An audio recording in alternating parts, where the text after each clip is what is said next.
감사합니다. 하나님 말씀 보겠습니다. 하나님의 말씀은 데살로니가 전서 5장 17절 말씀입니다.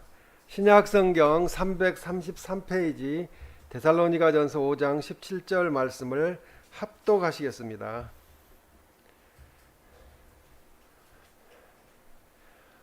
쉬지 말고 기도하라. 아멘. 쉬지 말고 기도하라는 제목으로 하나님의 말씀을 전하겠습니다. 유명했던 권투 선수인 조 프레이저는 1964년 동경올림픽에서 금메달을 땄습니다. 그런데 당시에 준결승전에서 그는 오른손 손가락 하나가 부러지는 그런 부상을 당하게 되었습니다. 그는 호텔에 돌아와 부러진 손가락을 붙잡고 하나님 앞에 간절히 기도를 드렸습니다. 그 다음날 그는 아픈 손에 글러브를 끼고 다시 링에 오르게 되었습니다. 그래서 상대방과 싸워서 KO승을 거두고 올림픽 금메달리스트가 되는 그런 영광을 차지하게 되었습니다. 승리한 후에 그는 다음과 같이 고백을 했습니다. 내가 금메달을 딴 것은 내가 목표를 세워놓고 쉬지 않고 끊임없이 기도했기 때문에 하나님이 함께 하셔서 부상당했음에도 불구하고 금메달리스트가 되었습니다 라고 고백했습니다. 나중에 그는 은퇴하고 훌륭한 전도사가 되어서 세계 여러 나라를 다니면서 하나님의 복음을 전하였습니다. 우리가 살다 보면은 때로는 어렵고 힘든 상황을 맞이할 때가 많이 있습니다. 이 같은 상황 가운데 가장 정확하고 확실한 문제 해결의 방법은 쉬지 말고 끊임없이 기도하는 방법입니다. 이 조 프레이저 선수가 준결승전에서 손가락이 부러졌으니까 그 아픔 때문에 내가 포기해야 되겠다는 마음으로 포기했다면은 그는 금메달리스트가 되지 못했을 거고, 또 하나님께 기도하지 아니하였다면 그런 영광을 차지하지 못했을 것입니다. 오늘 본문 데살로니가전서 5장 17절 말씀은 쉬지 말고 기도하라고 말씀합니다. 인간이 호흡을 하지 않으면 죽는 것 같이 바로 우리 그리스도인들은 기도하지 아니하면 영적으로 죽어있는 상태라고 봐야 되겠습니다. 그래서 쉬지 말고 호흡을 하듯이 기도하라고 그렇게 말씀을 합니다. 하나님의 인도하심을 받아 우리가 살면서 육적으로도 강건해야 되고요, 특히 영적으로 강건해야 될 줄로 믿습니다. 그러기 위해서는 우리가 지금 평안하고 잘 나가고 좋은 일만 있어도 그럴 때일수록 더욱 깨어서 쉬지 말고 기도하는 그런 삶을 살아야 합니다. 기도 드리면은 반드시 응답을 하십니다. 그래서 쉬지 말고 응답 받을 때까지 기도함으로 승리하는 우리 모두가 되시기를 주님의 이름으로 축원합니다. 첫 번째로 이 기도는 그리스도인의 호흡입니다. 생명을 지닌 존재에 있어 호흡은 그 생명을 유지하기 위해서 반드시 필요하다는 것입니다. 우리가 호흡하지 않으면은 우리가 이 세상을 떠나게 됩니다. 동물도 식물도 다 호흡을 해야만 살아갈 수가 있습니다. 의학자들의 말에 의하면은 인간의 육체는 호흡을 1분 동안만 멈추게 되면은 산소 결핍으로 인해서 뇌가 손상된다고 합니다. 그리고 3분 이상 멈추면은 뇌와 이제 심장에 치명적인 타격을 입어서 몸에 너무나 안 좋은 일들이 발생하게 된다는 거죠. 그래서 우리는 죽음을 가리켜서 숨을 거두셨다, 우리 믿는 사람들은 돌아가셨다 이렇게 주로 많이 쓰지만 숨을 거두셨다고 이야기하기도 합니다. 이사야 2장 22절에 보면은 너희는 인생을 의지하지 말라, 그의 호흡은 코에 있나니 새말 가치가 어디 있느냐라고 말씀합니다. 인간에게 의지할 것은 하나님밖에 없다는 거죠. 그럼 하나님께서, 제가 이 말씀을 준비하면서 하나님이 지금 이 시간 나의 호흡을 멈추게 하시면은 내가 이 세상을 떠나게 되는구나 하는 생각을 갖게 되었습니다. 그래서 우리 영혼은 또 다른 영의 양식이 필요한데, 그것은 하나님의 말씀을 먹고 만나를 먹고 그 다음에 우리가 살아야 합니다. 또 호흡이 필요한데, 그것이 바로 기도라는 거죠. 그러니까 기도는 가장 중요한 것이죠. 호흡을 하지 않으면은 우리가 이 땅에 존재할 수 없기 때문에 그렇습니다. 호흡에는 좋은 공기가 필요합니다. 공기가 나쁜 공기가 있으면은 마스크를 이제 쓰게 되는데, 마스크를 쓰면은 몸에 안 좋다는 거예요. 뇌가 축소되고, 또 어린 아이들은 마스크를 계속 어려서부터 쓰므로 그 뇌 발달이 늦어져서 좀 예전 애들보다 지금 상태가 발달 그 정도가 좋지 않다고들 이야기를 합니다. 그래서 기도는 이 세상에 오염된 공기로 질식할 것만 같은 성도들이 하나님 나라의 신선한 공기를 호흡하는 그 시간이 바로 기도하는 시간입니다. 그러니까 우리가 영적인 호흡을 하기 위해서 기도를 해야 됩니다. 그래서 빌립보서 4장 6절에 아무것도 염려하지 말고 다만 모든 일에 기도와 간구로 너희 구할 것을 감사함으로 하나님께 아뢰라고 말씀합니다. 모든 일에 기도와 간구로 하라는 거죠. 지나가 보면은 참 기도를 한다고 하지만 중요한 일을 결정할 때 너무 막 바쁘고 쫓겨가지고 기도도 제대로 하지 못하고 결정할 때가 있었다는 생각들을 하게 돼요. 특히 우리가 뭐 집을 사서 이사를 간다든지 또 다른 어느 나라로 간다든지 이런 중요한 일을 할 때는 기도를 몇 배로 더 많이 해야 됩니다. 하나님, 저 어디로 가야 합니까? 하고, 그래서 인도함을 받아야 됩니다. 그리하면 모든 지각에 뛰어난 하나님의 평강이 그리스도 예수 안에서 너희 마음과 생각을 지키시리라고 말씀합니다. 딱 기도하면은 하나님이 우리의 마음과 생각을 움직이세요. 어디로 가야 되겠다, 무슨 일을 해야 되겠다. 죽어가는 사람에게 산소 호흡기를 대주면은 살아납니다.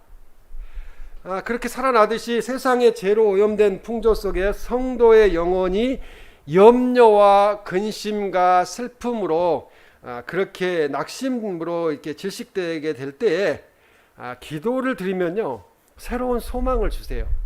환경은 변하지 않았는데 벌써 우리 마음과 생각을 지키시니까 우리의 마음의 생각에서 긍정적인 믿음이 솟아나게 됩니다. 그래서 그것은 성령님께로부터 공급되는 역사라고 볼 수 있겠습니다.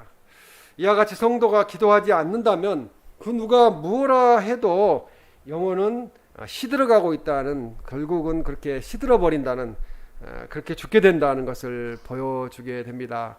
우리가 기도는 우리의 그리스도인의 호흡이라는 것을 알고 호흡을 멈추지 말고 기도하는 우리 모두가 되시기를 주님의 이름으로 축원합니다.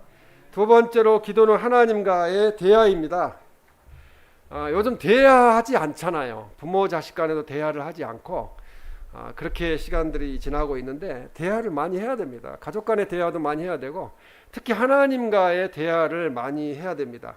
내가 하나님과 대화하지 않는데 모든 일이 잘 되고 이렇게 잘 살고 있다, 그렇게 생각을 하면은 그 이유는 부모님이, 또 목사님이, 또 주변에 우리는 집사님들이, 우리 가족들이, 교인들이 다 기도하기 때문에 내가 이렇게 존재하고 평안하다는 것을 깨달아 알아야 합니다. 시편 99편 6절 말씀에 보면 그들이 여호와께 간구하며 응답하셨도다라고 말씀합니다. 응답하신다는 거죠, 하나님께서. 기독교의 기도가 다른 종교의 기도와 차이가 있습니다. 저들은 자기들이 구하는 기도조차 무엇을 하고 있는지를 모르고 하고 있는 거예요.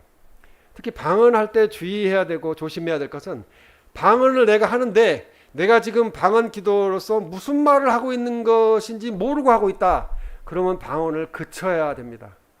그것은 큰 의미가 없어요. 왜냐하면 잘못 오면은 마귀한테 이용당할 수도 있어요.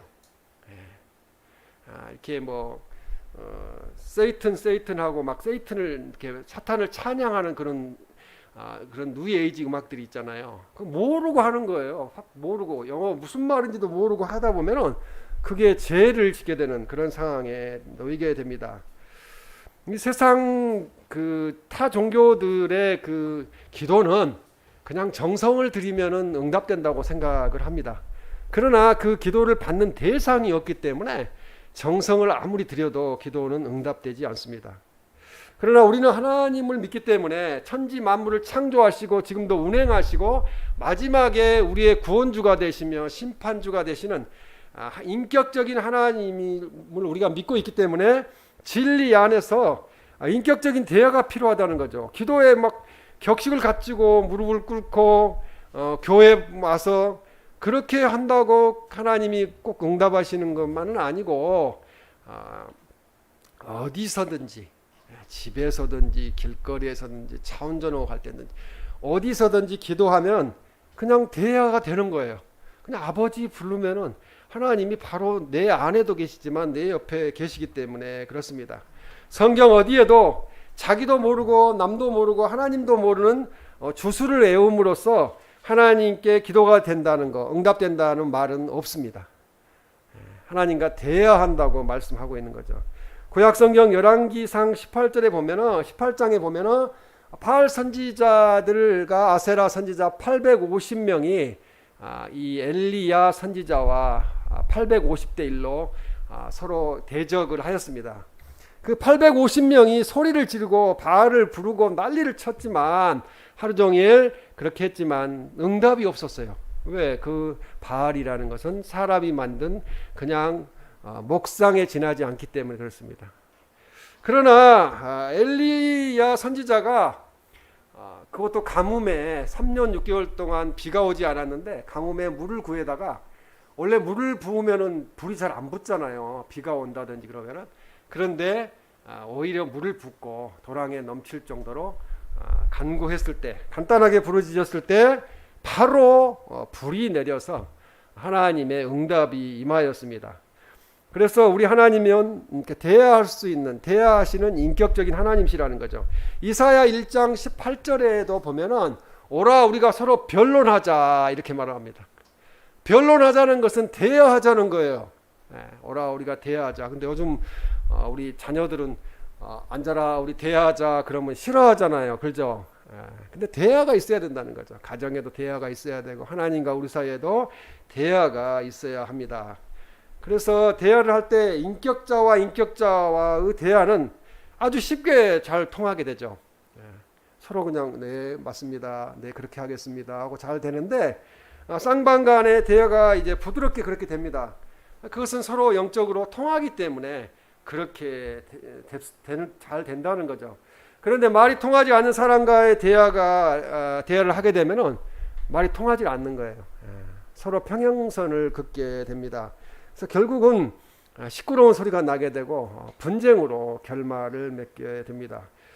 가령 옛날 우리 라디오 채널을 맞춰 보면은 잘 안 맞으면 막 지지직하고 소리가 나잖아요. TV도 옥상에 올라가서 TV 안테나 한 명은 이렇게 돌리고 있고 밑에서는 잘 나온다 안 나온다 이렇게 그때는 무전기도 없었는데 막 악을 쓰면서 그만 하고 막 맞췄잖아요. 그런 시대가 있었는데 채널이 맞지 않으면은 대화가 되지 않으면은 시끄러운 거예요. 그래서 이미 인생이 하나님과 우리 사이에 대화가 되지 않으면은 잡음이 들어오고요. 시끄럽게 됩니다. 그러면 우리는 진실한 마음으로 하나님과 대화를 해야 됩니다. 어렵게 생각할 필요가 없다는 거죠. 그 이슬람 사원에 성지순례 가가지고 예루살렘에 있는 이슬람 사원 오마르 성전이라고 하는데 거기 들어가려면은 반바지 입고는 못 들어가요. 하필이면 저도 그날 반바지 입고 가가지고 못 모르고 가서 못 들어가게 해서 치마를 빌려가지고 입고 들어갔었어요. 그렇게 격식을 따지고 형식적인 걸 따지죠. 그러나 우리 하나님은 반바지를 입고 있어도 대화가 된다는 거죠. 부모 자식 간에 반바지 입고 있는다고 대화가 안 되겠어요? 오히려 우상 숭배하는 사람들이 오히려 그런 격식을 많이 따지고 그렇게 합니다. 우리 하나님은 인격적인 하나님이시니까 진실한 마음을 가지고 기도하면은 대화가 된다는 거죠. 다른 형식적인 격식적인 것을 요구하지 않으신다는 것입니다. 인간은 상대의 마음속을 잘 읽을 수가 없어요. 한길 10길 물속은 알아도 한길 사람 속은 알 수 없다고 그렇게 말하잖아요. 그래서 그러나 이 하나님은 우리들의 중심을 보신다는 거죠. 저는 이제 두렵고 떨림으로 아까 이제 찬양할 때도 그 이야기를 하셨는데 두렵고 떨림으로 하나님 앞에 서 있는 것은 하나님이 우리의 일거수일투족을 눕고 일어난 것을 성경에도 말씀하셨지만 다 하신다는 거죠. 말 한마디 그냥 지나치면서 했던 말, 내 마음속에 품고 있던 말도 다 하신다는 거죠. 그러니까 무섭지 않습니까? 하나님이 다 알고 계시잖아요. 우리 교회도 이 CC 카메라가 있어서 주변에 누가 오면은 제가 다 알아요. 어디 있든지 제가 다 알아요. 그것보다 더 하나님은 잘 하신다는 거죠. 카메라는 설치되어 있는 방향밖에 못 찍잖아요. 그런데 하나님은 어디에 계시든지 우리의 마음을 감찰하신다고 그렇게 말씀합니다. 그래서 우리는 하나님과 대화를 하되 정직해야 된다는 거죠. 거짓을 가지고 기도하면 안 된다는 겁니다. 갈라디아서 6장 7절 말씀에 보면 하나님은 업신여김을 받지 아니하시나니, 옛날 성경은 하나님은 만홀히 여김을 받지 아니하시나니 이렇게 말씀합니다. 스스로 속이지 말라는 거죠. 여기서 스스로 속이지 말라는 것은 어떤 유혹에 미혹되어서 믿음을 잃게 되다는 뜻이에요. 어떤 유혹에 이렇게 넘어가서 믿음을 잃게 되었는데 그렇지 않은 것처럼 하나님 앞에 제약을 품고 기도하면은 하나님은 다 하신다는 거죠. 여기서 업신여김이라는 것은 바보 취급당하다는 뜻이에요. 하나님은 바보 취급을 받지 아니하시나니, 이렇게 하나님은 이미 다 전능하시기 때문에 다 알고 계신다는 거죠. 하나님 모르시겠지. 내가 골방에서 내가 깊숙이 어디 지하실 지하 5층에서 지은 죄를 하나님이 어떻게 하시겠어? 그걸 다 알고 계신다는 거죠. 인간의 이기적인 본성에 의하여 저질러진 행위는 결국 하나님을 모독하게 되는 것이 되고요, 등한시하는 결과를 초래합니다. 본절에서 하나님은 업신여김을 받지 아니하신다고 그렇게 말씀합니다. 그 말씀은 인간의 모든 행위를 꿰뚫어 보신다는 거죠. 그러면 우리가 두렵고 떨림으로 하나님 앞에 서야 됩니다. 전지전능하신 하나님께서 인간의 행위에 대하여 공의로운 심판을 하신다는 말씀입니다. 나중에 우리는 심판대에는 서지 않고 천국으로 옮겨가게 되는데, 믿지 아니하는 사람들은 심판대에 서겠죠. 그러면 하나님이 그 소소한 것까지 다 세밀하게 아시고 지적을 하신다면 참 많이 힘들 거라는 생각을 제가 했어요. 너 세상에서 왜 그렇게 살았느냐, 너 왜 이렇게 게을렀느냐, 그런 말씀들, 너 왜 이렇게 기도하지 않았느냐, 그런 꾸중을 듣게 된다면 얼마나 힘들까, 그런 생각을 해봅니다. 그래서 사람이 무엇으로 심든지 그대로 거둔다는 거죠. 사람들이 복음을 듣고 그것을 어떻게 실생활에 실천하느냐 하는 문제는 그가 미래에 어떠한 결과를 거둘 것이냐 하는 문제와 밀접한 관계가 있다는 거죠. 지금 심어놓은 거 다 거두잖아요. 밭에 이렇게 심어놓은 거 특별히 거름도 안 주고 농약도 안 하고 아무것도 안 해도 거두잖아요. 하나님이 하시는 일입니다. 그래서 우리는 진실이 없는 입술로만의 기도는 받지 않으신다는 거죠. 그냥 의무적인 기도, 내가 오늘 이걸 기도하지 않으면 문제가 발생할 것 같다, 물론 그런 기도도 필요하지만 진실하게 기도를 드려야 된다는 거죠. 기도, 어떤 분 막 하루에 7시간 기도한다, 막 10시간 기도한다 자랑을 하잖아요. 10시간이 아니라 24시간 잠자지 않고 기도해도 그의 마음에 죄악을 품고 진실이 없다면은, 진정한 마음으로 기도하지 아니하면은 들어주지 않으십니다. 그러나 잠깐 서서 1분 기도했다 할지라도 그 마음에 진실이 담겨 있다면 하나님은 즉각적으로 응답을 하시게 됩니다. 자신의 잘못됨을 회개하지 않고 드리는 기도는 정직과 진실성이 없는 기도라서 무엇을 얻기를 바라지 말라고 성경은 말씀하고 있습니다. 기도란 하나님의 말씀과 뜻을 듣는 순종 행위라는 거죠. 근데 우리가 기도할 때 우리가 드릴 말씀만 막 하고 그냥 드러누워 자버리잖아요. 근데 저는 그렇게 막 하고 드러누워 잤는데 하나님 꿈에 또 이렇게 보여주시더라고요.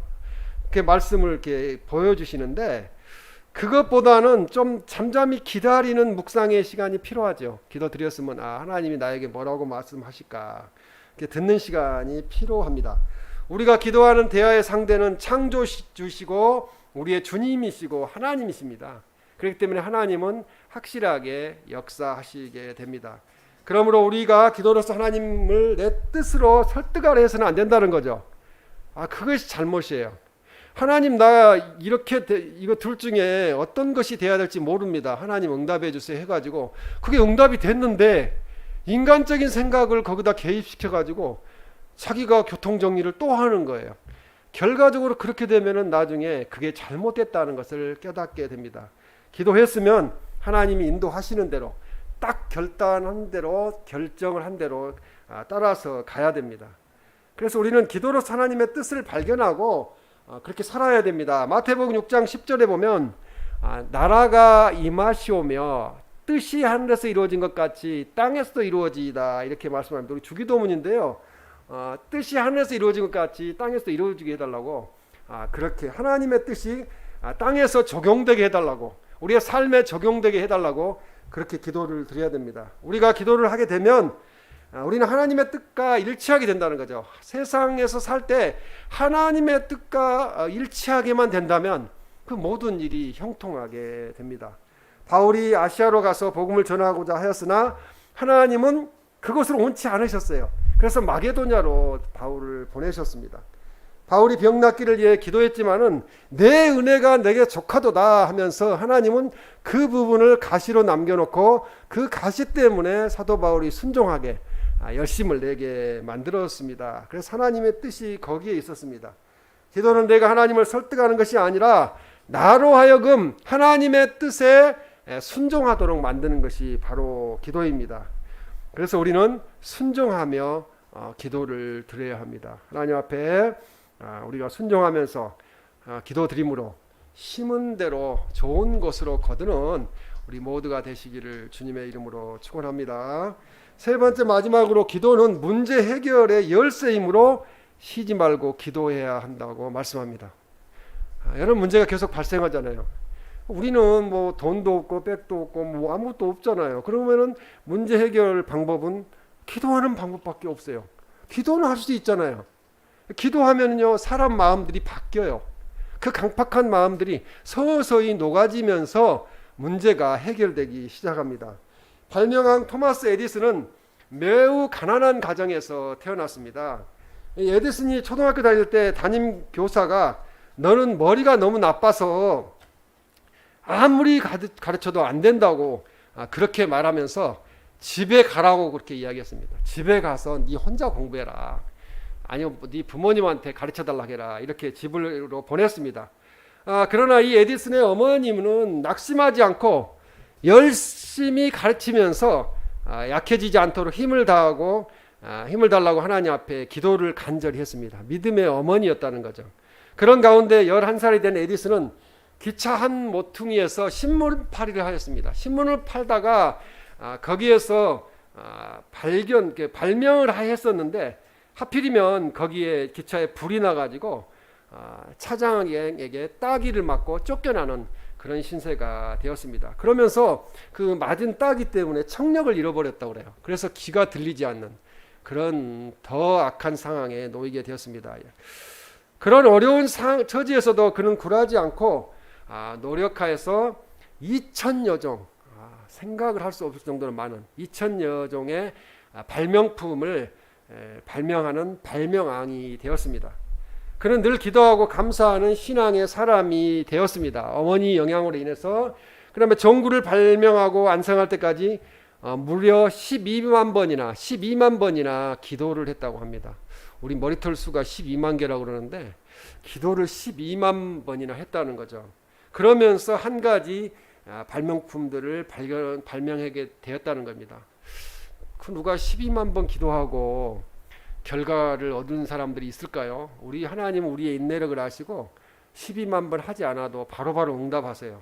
근데 이 에디슨은 그렇게까지 기도를 했다는 거죠. 그리고 기도만 한 것이 아니고 12만 번 기도하면서 10,000번이나 10,000번이나 연구를 계속 반복해서 했다는 거예요. 실패하면 또 하고 실패하면 또 하고.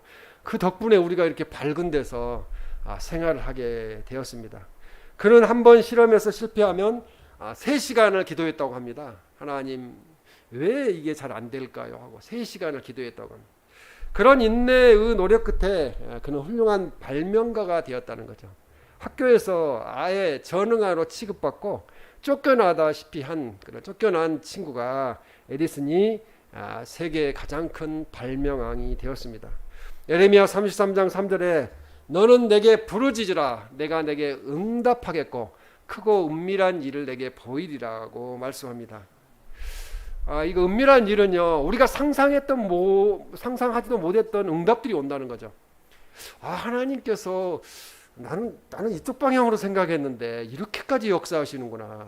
그런 은밀한 일, 비밀한 일을 우리는 기도 응답을 통해서 만나게 됩니다.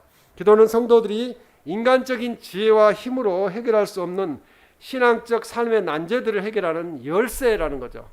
열쇠가 없으면 어떻게 해요? 들어갈 수가 없잖아요. 그래서 너는 내게 부르짖으라 내가 내게 응답하겠고라고 말씀합니다. 현재를 주관하시는 분도 하나님이시고 미래를 주관하시는 분도 하나님이십니다. 그러니까 우리의 삶은 하나님께 달려있다는 거죠. 오직 하나님뿐이시므로 하나님께 간절히 우리는 매어 달리는 방법밖에는 없습니다. 부르짖으라는 말은 히브리어로 카라라고 그러는데요. 이 절규하다는 의미를 가지고 있어요. 카라, 절규하다. 우리가 기도할 때 절규할 정도로 기도한 적 있습니까? 그렇게 기도하는 것을 기도원에 가면 볼 수 있어요. 기도원 앞자리에 앉은 분 중에 울며 뒹굴면서 절규하는 모습들을 보게 되는데 그분들이 2주 후에는 다시 오지 않는다는 거죠. 그만큼 문제 해결이 됐다는 거죠. 심한 갈등 속에서 물을 달라고 하나님께 부르짖던 삼손의 모습이나 자식의 잉태를 위해서 간구하던 눈물을 보이고 부르짖던 한나의 모습에서 우리는 이 절규하다, 부르짖다는 모습, 기도의 모습들을 보게 됩니다. 기도는 성도의 힘으로 해결할 수 없는 문제들을 해결하는 열쇠라는 거죠. 마스터 키가 된다는 것입니다.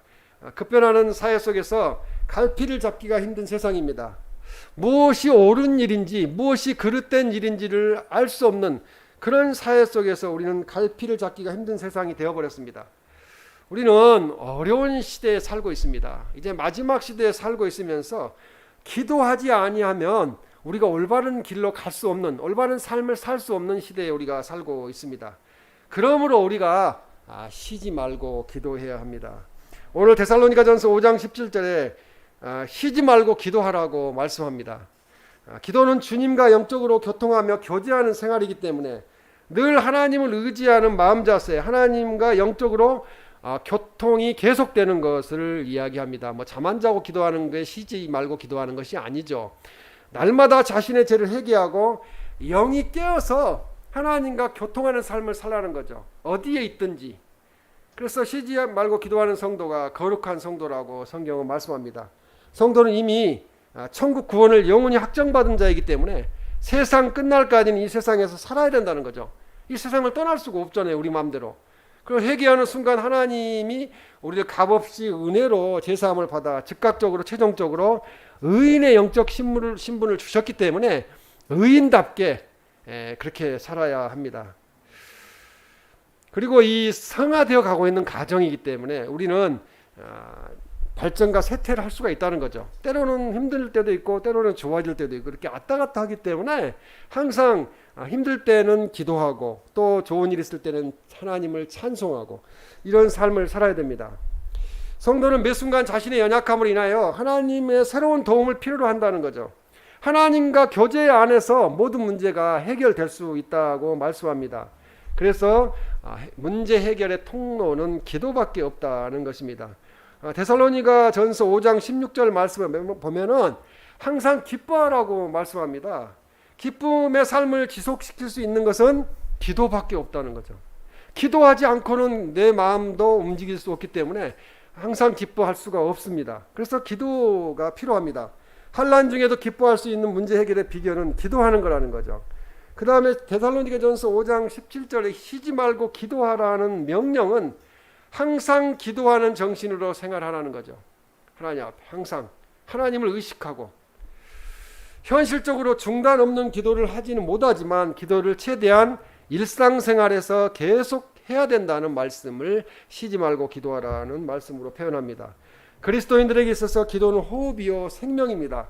그러므로 일정한 형식을 갖춘 기도에는 성도들은 생활 중에 수시로 마음을 열고 무릎 꿇지 않아도 설거지하다가도 하나님 이거 아시죠? 해결해 주세요. 그렇게 생활적인 기도를 해야 됩니다. 이 데살로니가전서 5장 17절 오늘 쉬지 말고 기도하라는 말씀은 바울이 데살로니가 교인들에게 베푸는 교훈일 뿐만 아니라 시대를 초월하여 지금 현재를 살아가는 우리들에게도 이 말씀 쉬지 말고 기도하라는 말씀을 진리의 말씀으로 주시고 계십니다. 데살로니가전서 5장 16절 항상 기뻐하라, 또 17절 쉬지 말고 기도하라, 범사에 감사하라, 이것이 그리스도 예수 안에서 너희를 향하신 하나님의 뜻이니라고 말씀하고 있습니다. 이 세 가지 모두가 하나님의 뜻이라는 거죠. 근데 삶을 살아보면은 항상 기뻐하고 쉬지 말고 기도하고 범사에 감사하면은 반복적인 사이클로 계속 진행이 됩니다. 기쁜 일이 생기고 또 기도하면은 또 감사한 일이 생기고 감사해서 또 감사기도 드렸더니 또 기뻐지고 이렇게 반복되는 거죠. 근데 여기서 뭔가 하나라도 하지 않는다면은 이런 일이 반복될 수가 없다는 것입니다.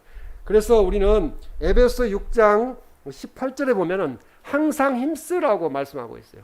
깨어 간구하기를 기도하기를 항상 힘쓰라고 말씀하고 있습니다. 그리고 누가복음 18장 1절에 보면은 항상 기도하고 낙심하지 말아야 할 것은, 낙심하는 것 자체가 불신이라는 거죠. 믿음이 없기 때문에 기도했으면 나의 아버지께서 응답하실 걸 믿어야 되는데 그걸 거기서 의심하고 낙심하는 것은 불신이기 때문에 그렇다는 것입니다. 로마서 12장 12절에도 소망 중에 즐거워하라고 말씀하고 있어요. 그리고 한난 중에 참으며 기도에 항상 힘쓰며라고 말씀합니다. 그러니까 어려운 일이 있을 때, 힘든 일이 있을 때 어떻게 해야 됩니까? 더 교회 생활을 잘해야죠. 더 열심히 참석하고 열심히 기도하고 그렇게 비상사태를 선포하고 그렇게 해야 될 줄로 믿습니다. 우리가 기도하는 그런 마음을 다잡아야 될 줄로 믿습니다. 그리고 사도행전 16장 25절에서 26절 말씀에 보면 한밤중에 이제 바울과 실라가 기도하고 하나님을 찬송하며 제수들이 듣더라고 말씀합니다. 하나님만 들으시는 게 아니고 제수들도 들었다는 것이죠. 그러다 보니까 이에 갑자기 큰 지진이 나서 옥토가 움직이고 문이 곧 다 열리며 모든 사람의 매인 것이 다 벗어진지라 그렇게 말씀합니다. 사도 바울과 실라가 옥에서 쉬지 않고 찬송하며 기도할 때 감옥문이 열렸다는 거죠. 이런 큰 역사가 일어났습니다. 우리들도 쉬지 말고 기도하면 우리의 길이 열린다는 거죠. 지금은 깝깝하고 가진 거 없고 지금 참 미래가 불확실하지만 기도는 우리의 길을 여는 열쇠가 된다는 말씀입니다. 먼저는 우리의 마음이 기도로 열려져야 한다는 거죠. 마음이 강팍하면 안 된다는 거예요. 기도로 열려지고 그래야 하늘 문이 열리게 됩니다. 전도의 문이 열리게 해달라고 기도해야 되고 우리의 모든 문제가 해결되게 해달라고 기도해야 합니다.